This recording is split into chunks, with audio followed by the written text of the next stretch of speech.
Hola muchachos, muy buenos días.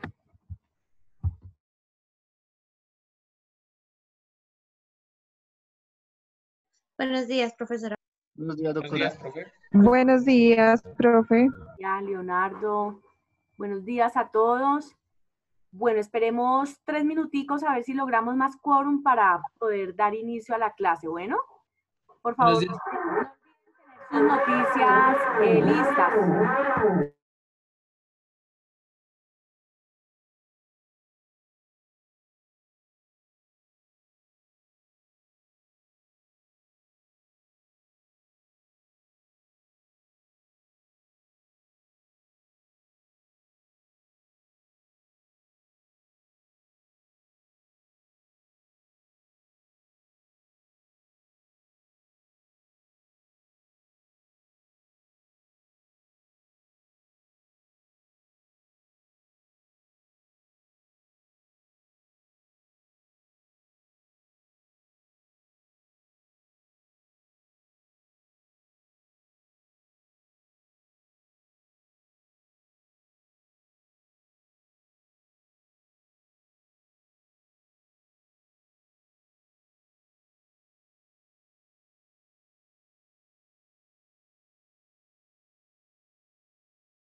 Bueno, muy bien. Entonces vamos a dar inicio a la clase.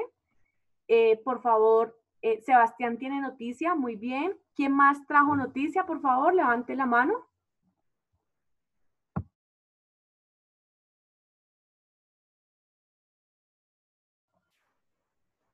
Perfecto, Ángel. Muy bien. Mantén la mano arriba, por favor. Jonathan, Sebastián y Ángel. Ok, entonces vamos a iniciar con Sebastián, que me lo había dicho ya por el chat. Sebastián, muy buenos días y te escuchamos. Buenos días, profe. Una pregunta, no importa si ya había presentado noticia. Ah, No me voy a poner con ese tema porque pues la verdad no es que listo. participe mucho y tengo que valorar la gente que lo hace. Dale, Bueno, Sebastián, listo. tranquilo.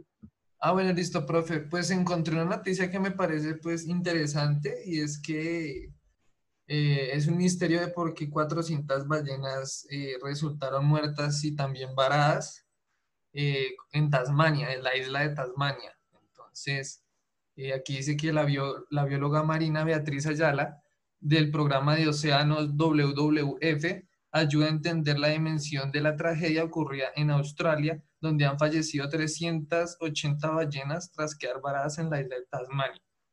Y explica cómo se debe abordar un rescate de estas dimensiones. Entonces me parece, digamos, eso sucedió más o menos el 24/09 de este año. Entonces esa es mi noticia, profe.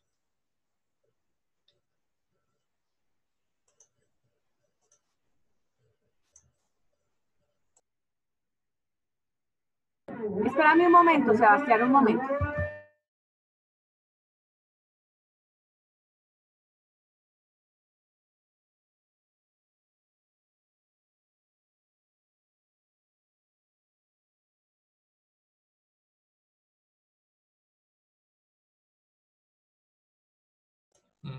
Adjunto el link de la noticia por si quieren leerla más detalladamente. Sebastián, qué pena contigo. ¿Tú podrías volver a repetir la noticia? Lo que pasa es que aquí tuve un ruido y no me dejó escucharte nada. Qué Listo, pena. profe. Listo, no hay Gracias. problema. Es que la noticia es que, y es que aparte de todo es un misterio y es porque alrededor de 400 ballenas, ¿qué? 500 ballenas y alrededor de 400 murieron y están varadas pues en una de las islas, en la isla de Tasmania y pues básicamente no se sabe cuál es el origen de que tan masivo, de esta masiva muerte de ballenas, ¿no? Y pues que hayan quedado varadas. La noticia es del 24/09 de este año. ¿Y en dónde? En qué parte están las ballenas? Dice que es en la isla de Tasmania, o sea, Ah, alrededor. en la isla de Tasmania. ¿Y no se sabe todavía qué fue lo que pasó? No, profe, aquí dice que la bióloga marina Beatriz Ayala, que es una técnica del programa de océanos WWF, ayuda a entender la dimensión de la tragedia ocurrida en Australia, donde han fallecido 380 ballenas tras quedar varadas en la isla de Tasmania, y explica cómo se debe abordar un rescate de dimensiones. Entonces dice que en el accidente podrían haber influido factores ajenos a la acción humana. Entonces en esta parte del globo se producen variamientos con relativa frecuencia por un simple cambio en las mareas, que convierte bahías o arenales de poca profundidad en auténticas trampas. Entonces quizás es eso lo que los vara, ¿no? Ok, Sebastián. Pero pues es demasiado masivo como para que... Sí, algo pasó, algún envenenamiento en el agua o algo que está pasando en el fondo del mar, quién sabe, ¿no? Sí, profe, entonces pues me pareció aparte interesante, pues también trágico, porque tras de que el humano las caza, Claro, claro que sí. Dame un momentico, por favor, ya te pongo acá dame un momento, el 0,3 que ganas por la noticia.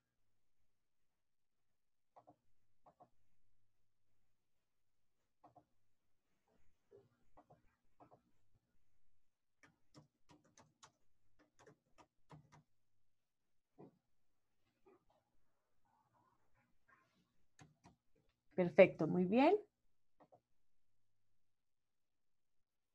Vamos ahora con Joan David Hernández. Hola, Joan David. Buenos días, profe. Bueno, profe, la noticia que traigo es cómo ha afectado el COVID-19 a los indígenas en Colombia. Y bueno, pues el artículo inicia pues con un informe reciente de la Organización Nacional Indígena de Colombia, la UNIC, pues donde nos habla que a la fecha de hoy, bueno, de ayer, van 27.608 contagios en todas sus comunidades con el COVID-19, pues donde 1.013 personas han perdido pues la vida a causa de este virus.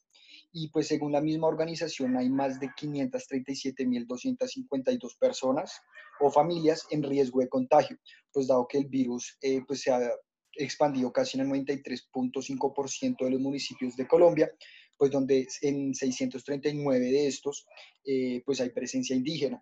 En los casos más que han presentado más, bueno, más contagio son en las comunidades Zenú, Mocana, Los Pastos, Pijao, y pues también se han registrado casos en las comunidades Misac, Cacuamo, entre otras. Y bueno, pues también desde la UNIC pues han alertado a las autoridades indígenas de los departamentos de Chocó, Caquetá, Putumayo, Bichada y pues del sector de la Sierra Nevada de Santa Marta, tienen un alto porcentaje de posibilidad de que se contagien por los diferentes riesgos que tienen, por los bajos o por las bajas necesidades básicas que presentan estas zonas. Entonces, pues creo que es importante recalcar esta noticia, profe, porque pues si bien a nosotros nos interesa, o bueno, pues digamos lo que pasa en las grandes ciudades o en los municipios, pues dejamos un poquito alejado a esta comunidad tan importante del país. Muchas gracias a ti. Dame un momento, ya comento, dame un momento. Ah, ya, listo. Sí, efectivamente, lo que más preocupa es que en donde precisamente están ubicadas estas comunidades, los sistemas de salud son muy deficientes. Recordemos el día, o más bien, los días en los que el rebrote cobró mucha fuerza en Leticia, Amazonas. Ellos creo que contaban con 5 respiradores nada más. Y eso que ellos allá lograron disminuir o bajar el contagio por todas estas medicinas alternativas que utilizan. Y seguramente que así han ido saliendo adelante muchísimos grupos indígenas, pero lo preocupante es el débil sistema de salud que se presenta en esas zonas donde hay presencia de los indígenas. Así es. Muchas gracias a ti. Vamos con Ángel. Ángel, ¿es Ángel? Me aparece así. No, profesora, es Jason, sino que pues, el usuario del celular es Ángel. ¿Cuál es tu apellido, Jason? Jason Rubio, sí, señora. Perfecto, Jason. Gracias. Te escuchamos. Bueno, la noticia que yo estuve observando es una del tiempo de hoy, y pues dice en la noticia que a tan solo 2 meses de las elecciones en Estados Unidos, la campaña pues de ese país se agita cada vez más, y pues que el presidente Donald Trump está pues usando como medio de hacer política a Venezuela, Cuba y Colombia. En esta ocasión, Colombia no la había nombrado en muchas ocasiones, pero pues ahorita la nombró. Y dentro de esa estrategia, pues dijo que atacó a Joe Biden, y pues dijo que Biden estaba mal acompañado o mal asesorado, porque lo asesoraba Gustavo Petro. Sí, Entonces dijo así es. que también dijo que la anterior administración en Colombia se había rendido ante el narcoterrorismo, o sea, por el hecho de haber firmado la paz. Entonces mencionó que el apoyo de Petro no era un buen respaldo para Biden, y pues hizo alusión de que el senador Gustavo Petro había sido parte de una guerrilla del M-19, que no es un buen respaldo. Ante esas palabras, Gustavo Petro pues también reaccionó en Twitter, y le respondió a Trump que los aliados en Colombia son los que se han empoderado gracias al dinero del narcotráfico, y que ellos han producido genocidios en nuestro país. Eh, Eso, básicamente, esa fue la noticia. Gracias, Jason. Así es. ¿Y ustedes me escuchan bien? Por favor, ¿me confirman? Se escucha ruido como de fondo, pero se escucha bien, profe. Sí, tengo ahí un ruido hartísimo. Bueno, No, pero ahí no. se le escucha bien, Doc. Ok, gracias. Bueno, claro, y lo que pasa es que él en este momento está tratando de ganarse a los latinoamericanos que viven en Estados Unidos, porque son bien representativos, entonces de ahí a que apele a todos esos argumentos. Yo también quería leerles una noticia que tiene que ver con Trump y con China, y esto se da precisamente en el marco de la 75ª conferencia o asamblea de las Naciones Unidas. Y dice así, dice, Trump pide a la ONU que haga rendir cuentas a China por infectar el mundo con el coronavirus. Los presidentes de Estados Unidos y China exhiben su duro pulso por el liderazgo global en un encuentro virtual marcado por la pandemia. La Asamblea de Naciones Unidas ha exhibido este martes el duro pulso que libran Estados Unidos y China, y ha mostrado una imagen insólita de la política exterior, una disposición peculiar del tablero de ajedrez diplomático. El líder del mundo libre aconsejando a los países que priorizaran sus intereses individuales y el jefe de un régimen autoritario como el de Pekín alertando contra el proteccionismo. En una cumbre celebrada de modo virtual por la pandemia, Donald Trump ha centrado su discurso en atacar al gobierno de Xi Jinping. Le ha acusado de haber infectado al mundo al mentir sobre el coronavirus y ha instado a la ONU a hacerle rendir cuentas. Xi ha replicado contra la estigmatización y politización de esta crisis mundial. La institución nacida en 1945 para proteger a las generaciones venideras de un conflicto tan sangriento como el de la Segunda Guerra Mundial, celebra su gran encuentro anual en medio de una tormenta de proporciones no vistas desde entonces. La peor pandemia en un siglo ha conducido a la recesión económica más grave desde la Gran Depresión y se ha cobrado la vida ya de casi 1 millón de personas en todo el mundo. Estados Unidos acaba de tocar la barrera de los 200.000 fallecidos y a su presidente tanto esta cifra como la cita de Naciones Unidas le llegan a escasas semanas del examen de las urnas. Ante semejante escenario, este martes se ha dirigido a China con un lanzallamas. Abro comillas. En los primeros días del virus, China prohibió los viajes dentro del país mientras permitía que los vuelos abandonaran China e infectaran al mundo, ha criticado Trump. El gobierno chino y la Organización Mundial de la Salud, que está controlada por China, declararon falsamente que no habían pruebas de transmisión entre humanos. Ha continuado. Luego dijeron que las personas sin síntomas no podían contagiar, lo que también era falso. Naciones Unidas debe hacer que China rinda cuentas por sus actos, ha recalcado. El discurso grabado en video ha durado tan solo 7 minutos frente a las largas exposiciones de asambleas anteriores, pero bastaron para reivindicar el mensaje nacionalista con el que el presidente republicano se estrenó en esa misma institución en 2017.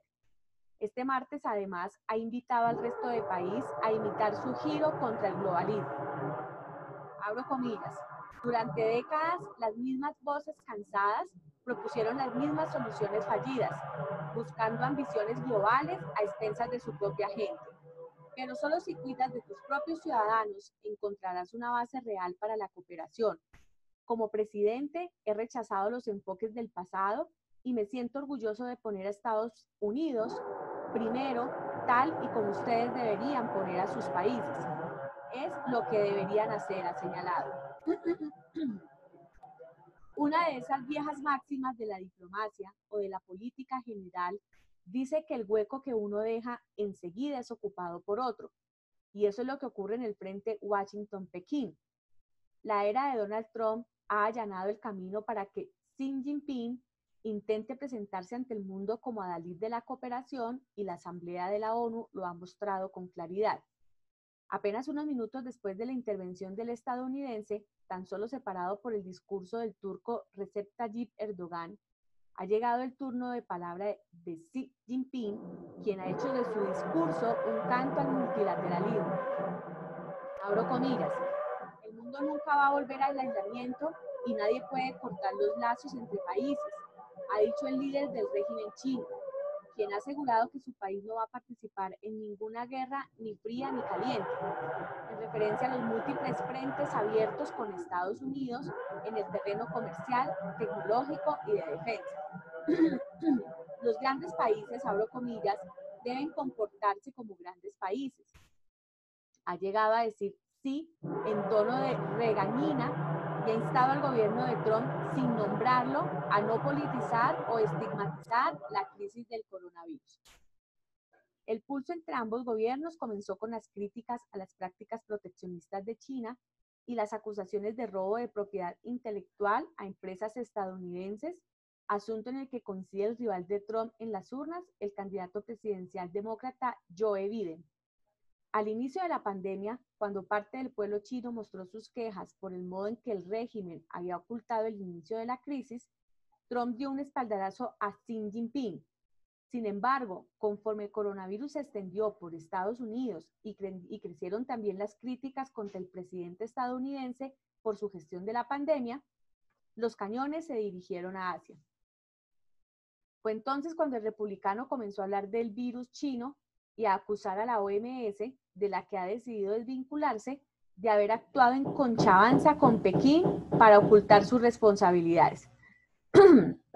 Mientras varios países, entre ellos Estados Unidos y España, acusan a hackers chinos de tratar de robar información sobre la investigación de la vacuna, la meta de la que realmente depende la solución de esta crisis atroz, Trump también critica a la comunidad internacional por hacer la vista gorda a la huella medioambiental de China y criticar su retirada del Acuerdo del Clima de París. Abro comillas. Quienes atacan el excepcional comportamiento ambiental de Estados Unidos, al mismo tiempo que ignoran la contaminación rampante en China, no están interesados en el medio ambiente, solo quieren castigar a Estados Unidos, clamó.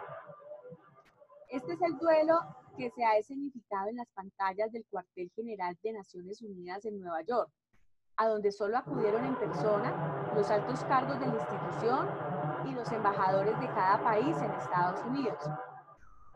El secretario general, el portugués Antonio Guterres, abrió la sesión el lunes pidiendo a los líderes hacer todo lo posible para evitar una nueva guerra fría. Guterres habló de vacunacionalismo para denunciar las estrategias nacionalistas o populistas en la búsqueda del remedio a la pandemia.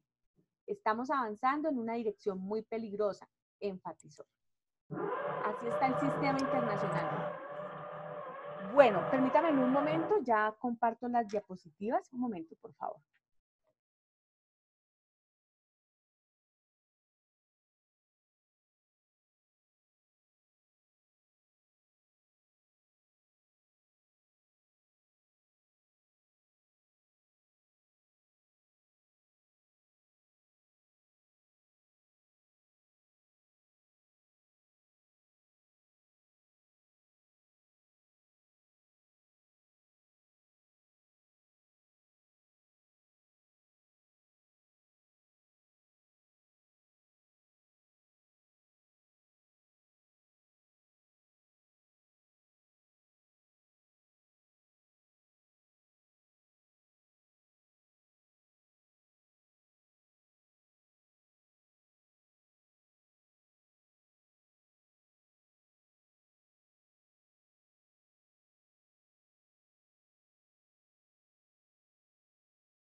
Por favor, ¿me confirman si están viendo la diapositiva?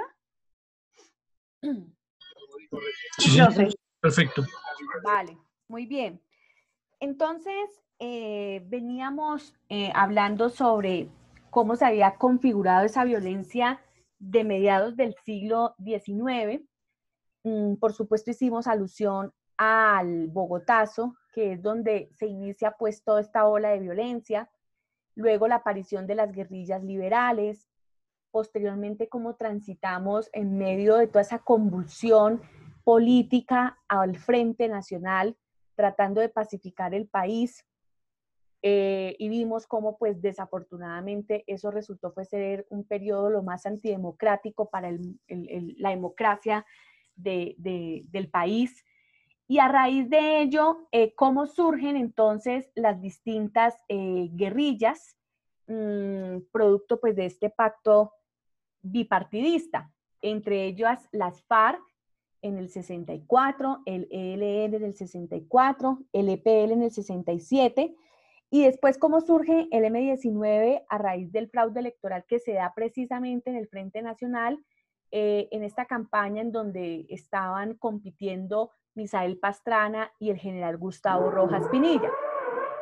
También vimos la aparición del Quintín Lame como ese movimiento armado de carácter indígena, organizado o inspirado en el líder indígena caucano Quintín Lame Chant. ¿Cómo se llama el movimiento? Qué pena, profe. Señora, señor, perdón. Qué pena, profe, es que no le escuché. El movimiento de los indígenas, ¿cómo se llama? Quintín Lame. Quintín Lame, inspirado en el líder indígena Quintín Lame Chantre. Ellos se desmovilizaron, y ya lo vamos a ver con la Asamblea Nacional Constituyente del 91. Luego alcanzamos a ver la aparición del narcotráfico a principios de los años 70 y cómo el narcotráfico tuvo varios momentos, ¿no?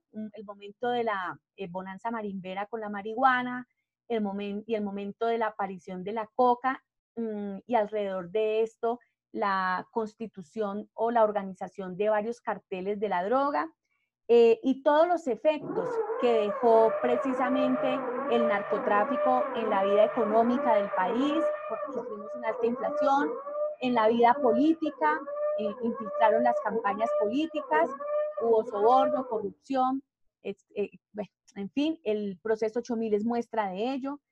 En la vida cultural, con el tema de esa organización mafiosa que quedó enquistada en muchos ámbitos de la vida del país, en la justicia, en la política, en el mismo sector privado, la aparición de pandillas juveniles, del sicariato, y toda esa estela de violencia a causa precisamente de la oposición que se hacía y la férrea eliminación a quienes se opusieran a este tipo de economía ilícita, a quienes denunciaran los nexos entre la política y el narcotráfico, a quienes estuvieran con mucha vehemencia tratando de lograr un acuerdo de extradición con Estados Unidos. Y ahí habíamos quedado. Ahora entonces asistimos al nuevo actor que le aparece a este conflicto y es el paramilitarismo, el cual también tiene varios momentos. Un primer momento se dio precisamente en esa violencia bipartidista, en pleno Frente Nacional. Lo habíamos señalado en su momento cuando el presidente Guillermo León Valencia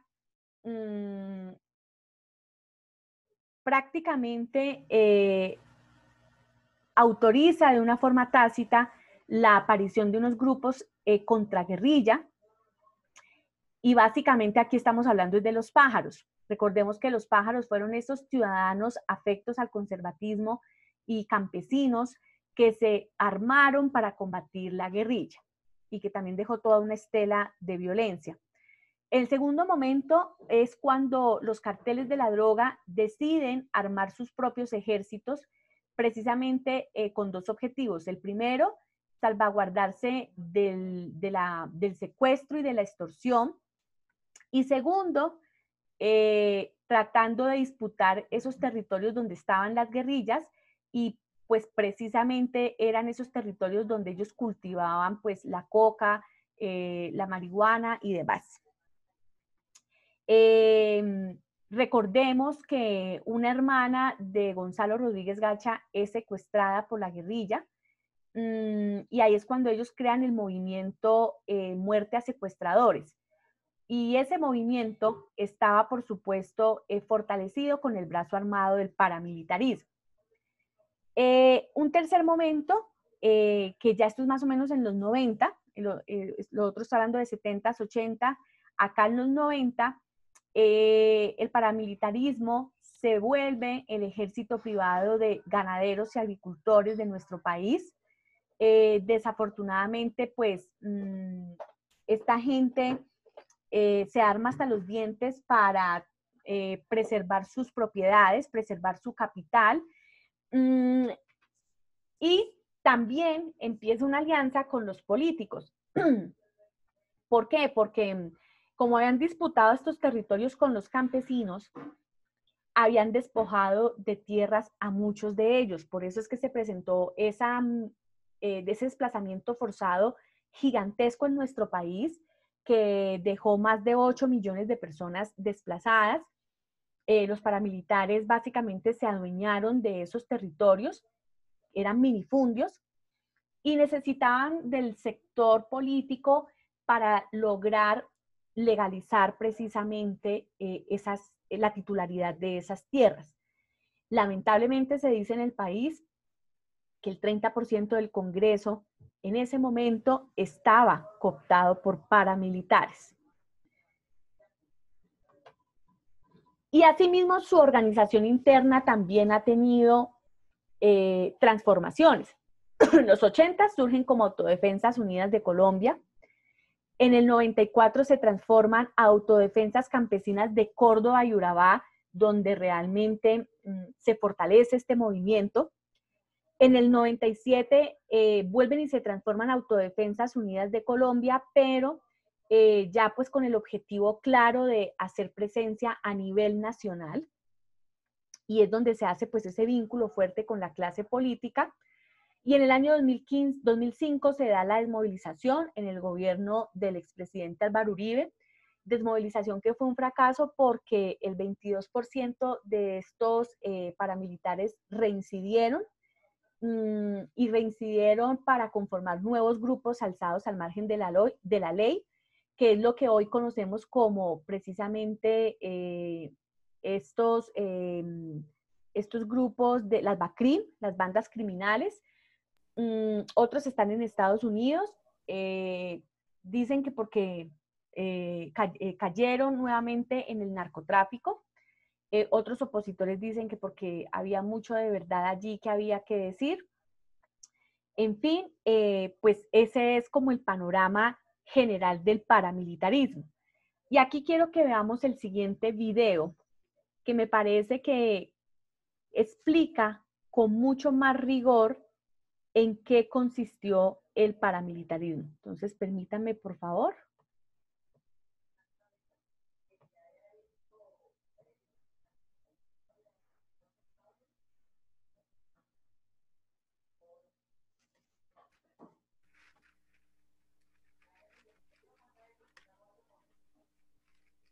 As teenagers, we're really cocky and we're like, oh, we're done. You know, we're grown. Oh my.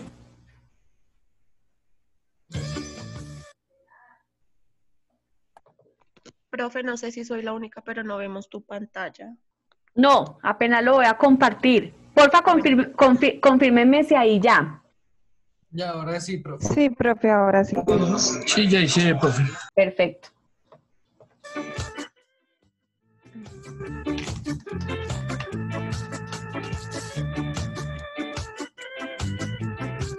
Hola, ¿qué tal? Muy amables por seguirnos acompañando en este canal de YouTube Ariel Explica. En el último programa hablamos sobre las FARC, su historia, su evolución, transformación y cómo llegamos al proceso de paz. Esta vez vamos a hablar sobre paramilitarismo, pero es una historia muy compleja. Por un lado, no hubo un solo grupo paramilitar. En los años 90, la Comisión Interamericana de Derechos Humanos constató más de 100 grupos paramilitares. Dos, porque el paramilitarismo en Colombia no fue como el modelo de terrorismo de Estado de la dictadura argentina, tampoco como las patrullas de autodefensa civil guatemaltecas o las rondas campesinas peruanas. Este fue un modelo de paramilitarismo que tenía mucha relación con el Estado, pero era independiente económicamente. De hecho, no era el Estado el que le pagaba a los paramilitares, sino los paramilitares tenían doble nómina, y eso marca sustanciales diferencias en la forma de comportamiento. Lo tercero, porque su violencia, como lo ha dicho el Centro Nacional de Memoria Histórica, es increíble. Empalamientos, descuartizamientos de personas, desplazamientos masivos. Hubo un momento en Barrancabermeja donde los negocios más prósperos eran vender motosierras y vender ataúdes, y eso marcó sustancialmente el mapa político, el mapa de la productividad y el mapa geográfico en Colombia. Y lo último, claro, la parapolítica. Aquí tuvieron que ver mucho los políticos. Mientras con las FARC era asesinar políticos y secuestrarlos, aquí era apoyarlos. Acompáñenme a ver estas 4 explicaciones. Hoy vamos a hablar sobre paramilitarismo y vamos a hacer 4 grandes explicaciones. Primera, los orígenes. Haciendo una abstracción muy grande, se puede decir que el paramilitarismo en Colombia tuvo 4 grandes orígenes. El primero se dio bajo el gobierno de Guillermo León Valencia, el abuelo de la hoy senadora por el Centro Democrático Paloma Valencia. En ese gobierno se dijo que era legal crear estructuras paramilitares y básicamente las fuerzas militares preparaban ejércitos privados a los grandes ganaderos. La disculpa era sobre todo proteger a los ganaderos del robo de ganado o el abigeato. Eso se da en los años 60, 70, hasta primera parte de los 80. En los 80 se da el segundo origen, y es que las guerrillas comienzan a tener el secuestro como una práctica sistemática para recaudar fondos. Y en ese momento surgían unos nuevos ricos. Esos nuevos ricos eran narcos. Entonces se secuestra la hermana de los Ochoa, miembros del cartel de Medellín. Y en ese momento Pablo Escobar decide crear una estructura paramilitar para combatir a las guerrillas que estaban secuestrando. Y se crea el MAS, o Muerte a Secuestradores. Para primera parte de los 80, ya el paramilitarismo tenía el apoyo de las fuerzas militares, de los ganaderos y de los narcos. El tercer origen se da con la elección popular de alcaldes y gobernadores entre 1986, 1987, 1988. Hasta ese momento, los alcaldes y gobernadores por los cuales ustedes votan no se elegían popularmente. Los escogía el gobierno, el presidente y el gobierno, el partido que ganaba la presidencia, y lo repartía en una estrategia de unos a los conservadores, otros a los liberales. Cuando se da la elección de alcaldes, por elección popular de alcaldes y gobernadores, entonces lo que hace la clase política es que ve un riesgo. Dicen, vamos a perder el poder, nosotros que siempre hemos mandado, nos van a quitar las alcaldías y las gobernaciones.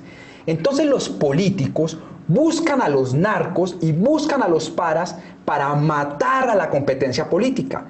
Eso se conoció como la estrategia de la guerra sucia, y una operación donde participaron agentes estatales, narcos y paramilitares, que se llama el Baile Rojo.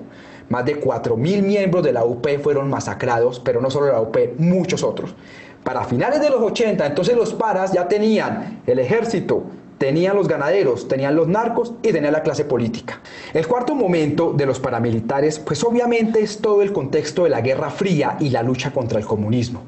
En ese momento, el DAS, por ejemplo, pasaba listados a los paramilitares para asesinar líderes sindicales o para asesinar políticos de oposición.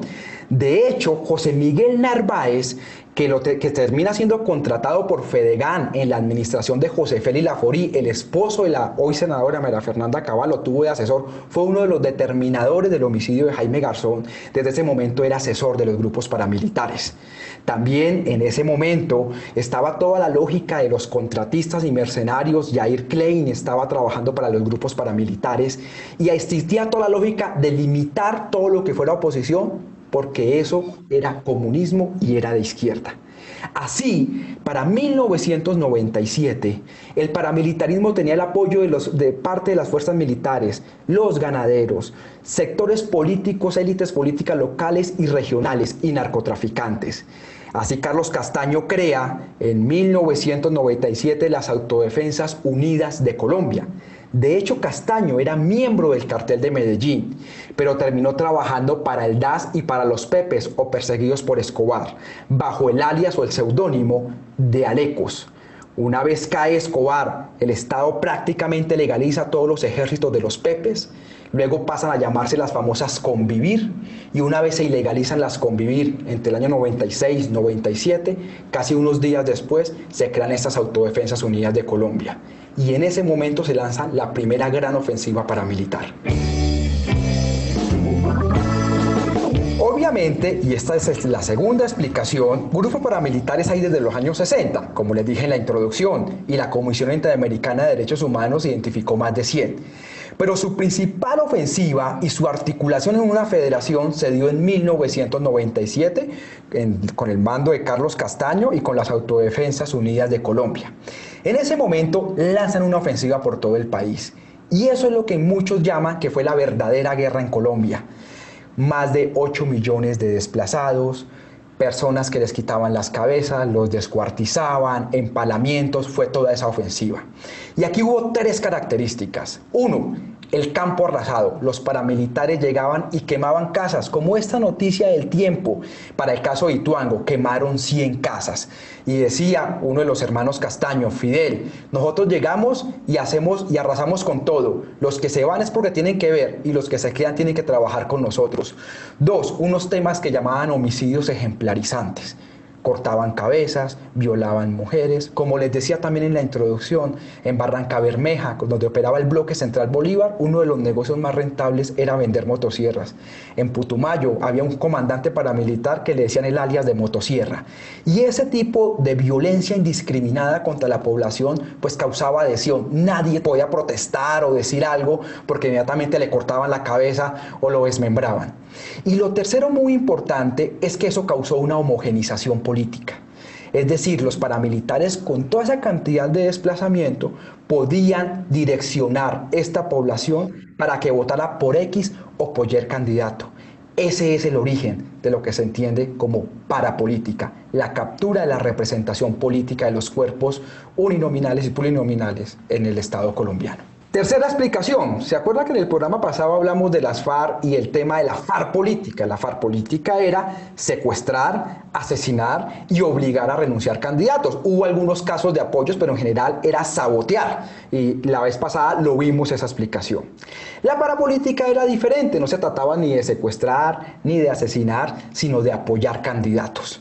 Entonces, cuando los paramilitares tenían todo ese capital social, habían hecho toda la homogenización política, muchos de ellos deciden pactar con los políticos. Se da el famoso pacto de Ralito. Y más de 60 congresistas de la bancada del gobierno en ese momento de Álvaro Uribe Vélez están hoy presos por relaciones con paramilitares y ya han sido juzgados. De hecho, ya muchos están libres y tienen a sus hijos lanzados en ese momento siendo congresistas, alcaldes y gobernadores. La parapolítica entonces fue un fenómeno en el que los paramilitares negocian con los políticos. Y era tanta la desconfianza de los paramilitares frente a los políticos que los obligaron a firmar pactos como Chibolo y Ralito. Los jefes paramilitares entonces dividían el territorio. El mejor ejemplo de esto fue Jorge 40, comandante del Bloque Norte, departamento del Cesar, que lo llamó distritos electorales. La zona del norte se le asignaba a un candidato, la zona del centro a otro candidato y la zona del sur a otro candidato. Ustedes aquí van a ver los ejemplos de Díez Malof o de Eleonora Pineda. Eran personas que en un municipio compitiendo contra centenares de candidatos a Senado lograban sacar el 80 o 90% de los votos. La pregunta aquí es, ¿para qué? ¿Para qué el paramilitarismo eligió más del 30% del Congreso? ¿Para ganar plata? Pues con un viaje de coca recogían mucho más de lo de un sueldo de un senador. De hecho, muchos paramilitares parapolíticos votaban de diferente forma las leyes, pero solo hubo un tipo de ley, donde todos los parapolíticos desobedecían sus partidos y votaban como bancada de la parapolítica. Ni siquiera fue la reelección de Uribe, aunque muchos de ellos la votaron, pero algunos no. Las únicas leyes que ellos votaron como bancada son las leyes de tierra, la ley de saneamiento de la propiedad, lo que reglamentaba las zonas y reservas forestales. Para ellos necesitaban legalizar todo el despojo de tierras, porque el paramilitarismo, con todos esos desplazamientos que hablamos en la segunda explicación y esa homogenización política, pues le quitó a los campesinos cerca de 6 millones de hectáreas. Miren estos datos de sentencias judiciales, no son estudios, son las sentencias que sacan los jueces. El paramilitarismo es responsable de más del 50% del despojo de tierra y la mayoría de ese despojo son a pequeños propietarios, no a los grandes terratenientes. Por alguna razón, los testaferros de los paramilitares le terminaron cediendo o vendiendo a políticos y empresarios que hoy tienen toda esa tierra despojada. Ellos se hacen llamar terceros de buena fe, es decir, que adquirieron la tierra, pero que no sabían que todo eso estaba manchado de sangre. Y ellos por eso no quieren el proceso de paz y no quieren la justicia transicional, porque les va a tocar devolver todo lo que se robaron. También por eso, la hoy senadora María Fernanda Cabal, que viene del gremio de los ganaderos, está promoviendo un proyecto de ley para legalizar todo ese despojo. El paramilitarismo, por tanto, cambió el mapa político porque desplazó mucha gente que después no pudo votar. Cambió el mapa de la productividad, sembraron palma y en general agroindustria. Y cambió el mapa de la propiedad. sobre todo en la costa atlántica, en el Urabá, en el Magdalena Medio. Miles de campesinos lo perdieron todo. Cuarta explicación. Como les dije en la introducción, Colombia, en su conflicto armado, creó una economía de guerra que hacía que los actores pudieran vivir sin la necesidad de financiamiento de potencias extranjeras o del Estado. El paramilitarismo entonces creó esa economía de guerra y no necesitaba que el Estado lo financiara. Tenían mucha relación, pero no dependía de las armas del Estado ni de los sueldos del Estado. Esto les dio mucha autonomía. Cuando las élites políticas ya habían robado toda la tierra que podían, habían asesinado toda la oposición, todo lo que les conté en las anteriores explicaciones, las élites políticas dijeron, ya no nos sirven, váyanse, ya hicieron el trabajo sucio, se tienen que ir. Y los paramilitares dijeron, un momentico, nosotros les ayudamos a ustedes, pero también queremos quedar con algo. Y entonces nacen las famosas BACRIM, hoy llamado Grupos Armados Organizados. Cuando se da la desmovilización paramilitar, cerca del 22% de los paramilitares reinciden. Comparemos, con las FARC la reincidencia llega al 14%, que está en estándares internacionales. Aquí fue el 22%. Pero incluso ese no era el problema. El problema era que cerca del 80% de los mandos medios reincidieron.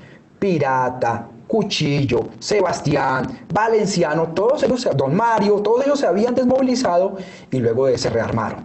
De ahí nacen una serie de grupos y denominaciones, inicialmente en 2006, 2007, 2008, fueron más de 100. Y luego se fueron reduciendo porque entre ellos se iban cooptando. Y es lo que ustedes hoy escuchan como Clan del Golfo, el Clan Úsuga o Autodefensas Gaitanistas de Colombia. Es lo que ustedes escuchan como Caparrapos, es lo que ustedes escuchan como Organización Nueva Generación o como los Pachenca. Vienen de toda esa desmovilización paramilitar. ¿Qué son ellos?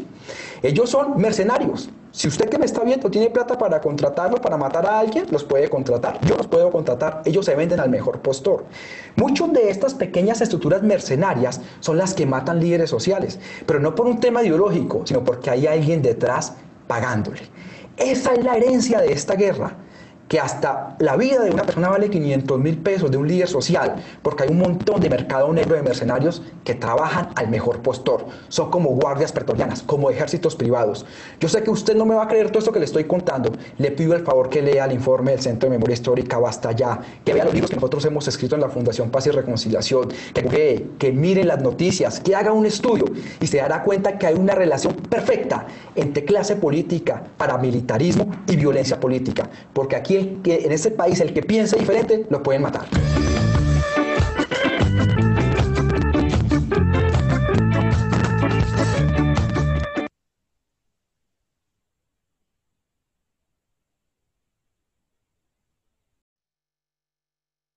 Bueno, y entonces a raíz de todo esto, en su momento... Disculpe, una pregunta. Señor. ¿Ese video está en YouTube? Sí, está en YouTube. Ahí Gracias. está, ajá. Muy bien, y entonces todo esto, toda esta aparición de todos estos actores, la desinstitucionalización del Estado, es lo que motiva a que la Asamblea Nacional Constituyente tenga el voto mayoritario de los colombianos.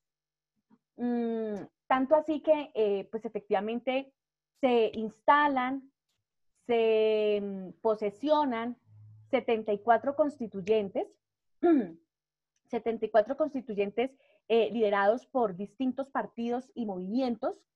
Había representación de las mujeres, representación de los cristianos, representación de los indígenas, del movimiento extinto Manuel Quintín Lame, constituyentes renombradísimos como Álvaro Gómez Hurtado con el Movimiento de Salvación Nacional, Horacio Serpa Uribe representando el Partido Liberal, Antonio Navarro Wolf representando el M19 y un sinnúmero de estudiantes que habían precisamente convocado la Asamblea Nacional Constituyente.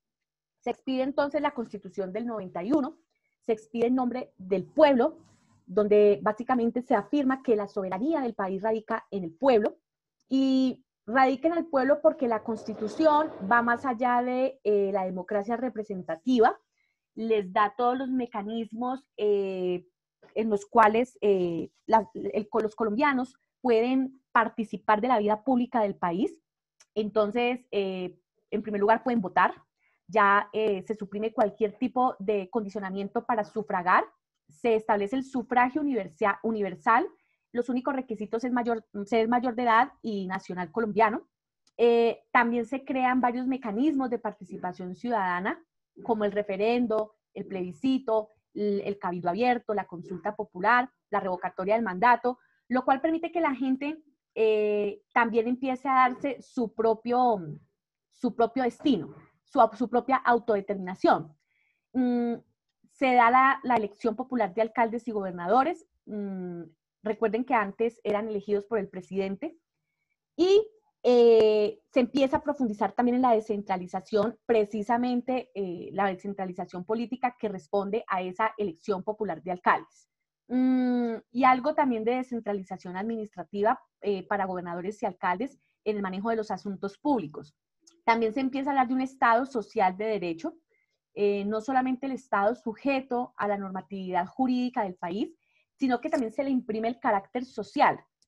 Social en el sentido de una mayor intervención del Estado en la economía del país, que controle a los agentes económicos, porque pues los agentes económicos siempre van a tener ánimo de lucro, y el objetivo es que no hayan ese tipo de abusos, y que si el Estado interviene, se logra equiparar mejor la sociedad y tratar de reducir esas inmensas desigualdades.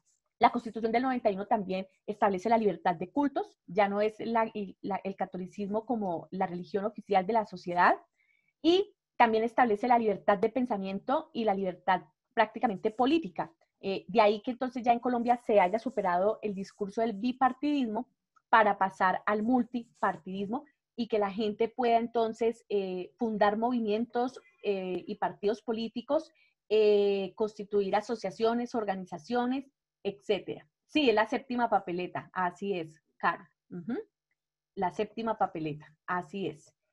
Entonces aquí también quiero que veamos un corto video de estos constituyentes representativos, Horacio Serpa, Antonio Navarro y Álvaro Gómez Hurtado, el día que se promulgó la Constitución del 91. Permítame un momento.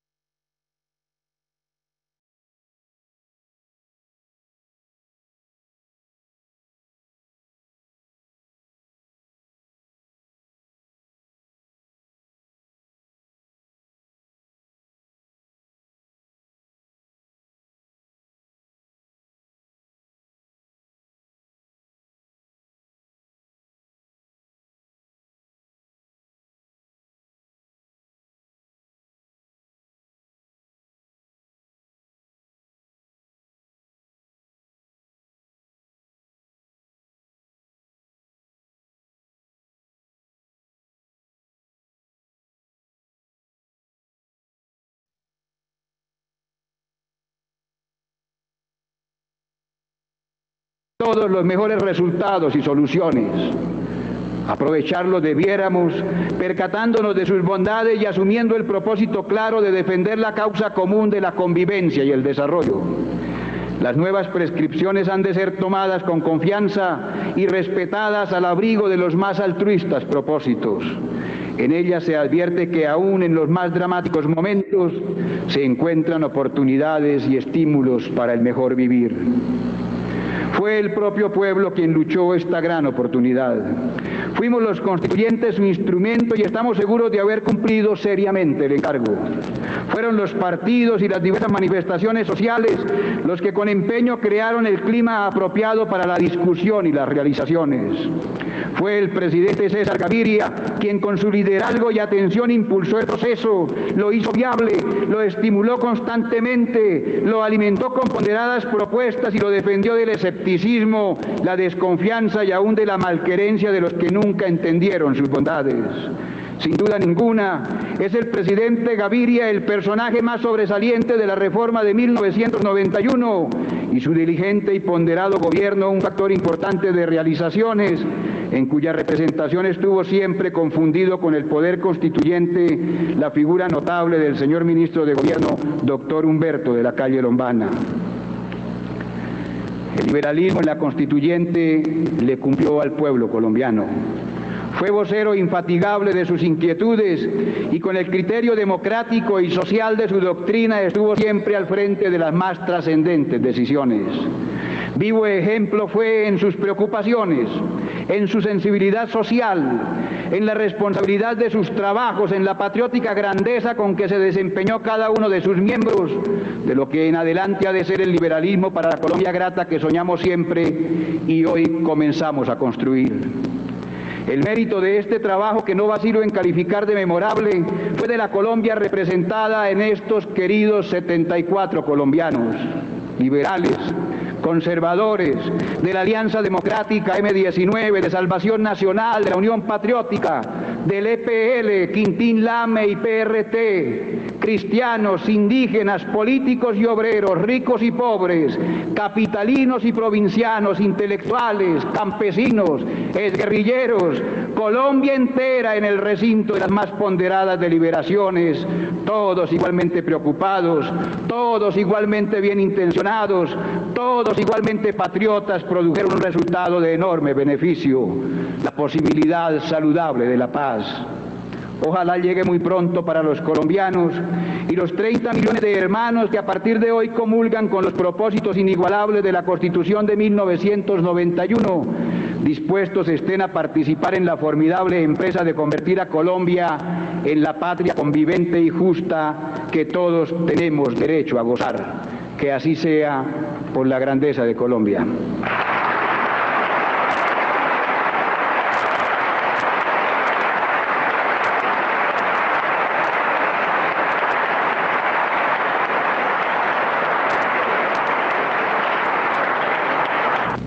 Hoy debemos proyectar ese espíritu hacia el mañana, contagiar al país de la euforia de quienes, manteniendo siempre nuestro perfil y nuestras ideas, colocamos los intereses de todos los colombianos por encima de las verdades propias. Propongámonos 5 metas nacionales para lo que puede ser este fin de siglo y entremos así por la puerta grande, hoy ya abierta al siglo XXI. Defendamos y profundizamos la renovación política que recoge la nueva Constitución. Tratémosla con el optimismo de un punto de partida hacia lo nuevo. Desarrollémosla a fondo. Usémosla como la herramienta vital para que el cambio político se consolide y los hechos del futuro no contradigan el júbilo renovador que hoy nos acompaña. Los constituyentes hicimos lo nuestro. Ahora nos toca a todos los colombianos desarrollar la carta presentada. Además, logremos y consolidemos la paz. Que sea para todos los colombianos una paz real, digna, justa y duradera. Las FARC y el ELN hicieron falta y siguen haciendo falta aquí, abajo, para hacer una paz donde la vida siempre florezca.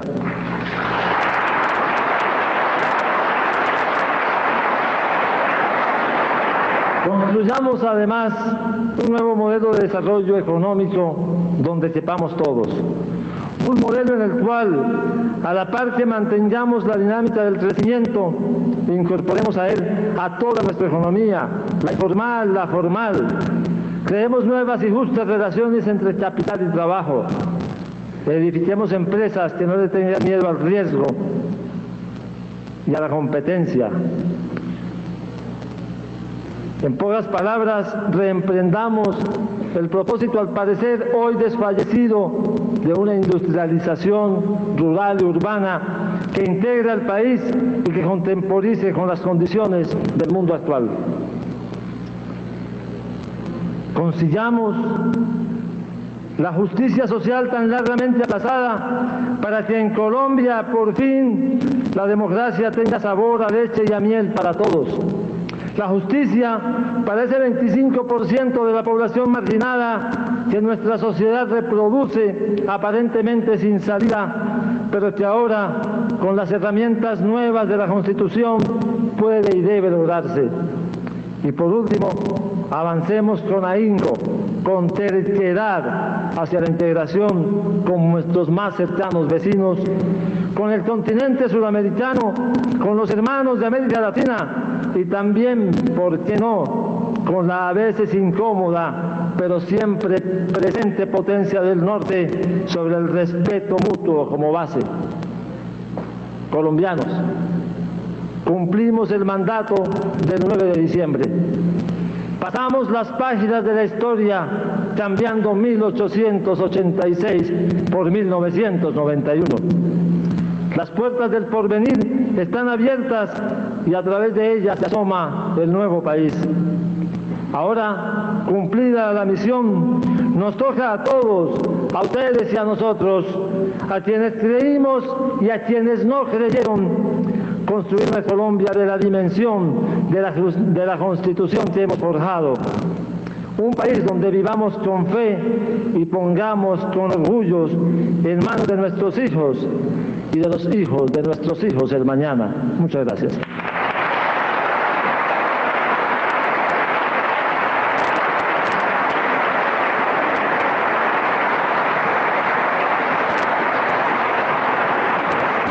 La Constitución tendrá que ser la fuente de toda la organización jurídica e institucional, pero queremos que signifique mucho más que eso, que sea considerada como la carta de navegación de la nacionalidad, como una ruta hacia lo nuevo, donde las apetencias abrumen a los resquemores.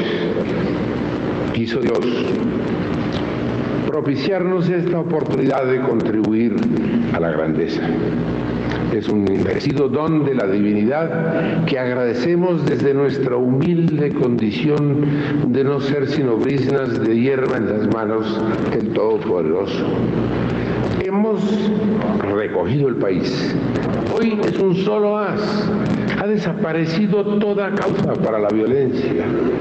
Cuando hicimos la transformación constitucional que hoy proclamamos, el propósito de restaurar los valores morales, estábamos cumpliendo un íntimo deseo. Pretendemos que haya un renacimiento de los conceptos esenciales de la bondad, de lo honesto, de lo verdadero, y colmaría nuestros anhelos que los colombianos valoráramos de nuevo lo que significa para la paz la condición espiritual del hombre.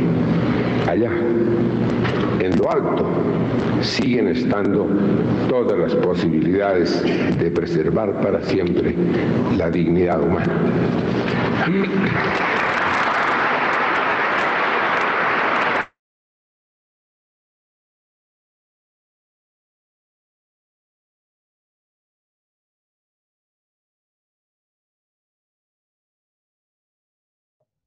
Bueno, muy bien. Con esto entonces terminaríamos la revisión del contexto histórico nacional. No sé si tengan alguna pregunta o todo quedó claro.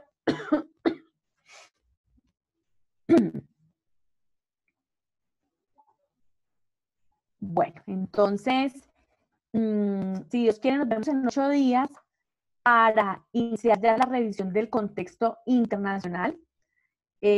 Vamos a revisar puntualmente cómo está compuesta la estructura del sistema, quiénes son sus actores, cuáles son sus dinámicas, cuáles son las capacidades que tiene cada uno de los actores. Y para ello voy a dejarles una actividad en el aula virtual, la cual programé en el transcurso del día de hoy, y les hago llegar pues toda la información completa con nuestra monitora para que tengan claro en qué semana va a estar, y por supuesto por un espacio de 8 días. Lo otro es que no olviden que tenemos la semana académica que empieza el lunes. Ojalá se puedan conectar. Es una semana que habla de todos los temas, así como la universidad es un bricolaje de facultades, y pues se ha hecho un esfuerzo bien importante por traer invitados de todo orden, públicos, privados, internacionales, organizaciones de la sociedad civil, expertos, académicos y demás. Bueno, entonces un abrazo para todos, nos vemos en 8 días si Dios quiere, y que tengan un buen fin de semana. Gracias, doctora, igualmente. Muchas gracias, profe. Buen fin de semana. Chao, Alejandro, gracias. Doctora, muchas gracias, feliz día. Lo mismo, muchas gracias.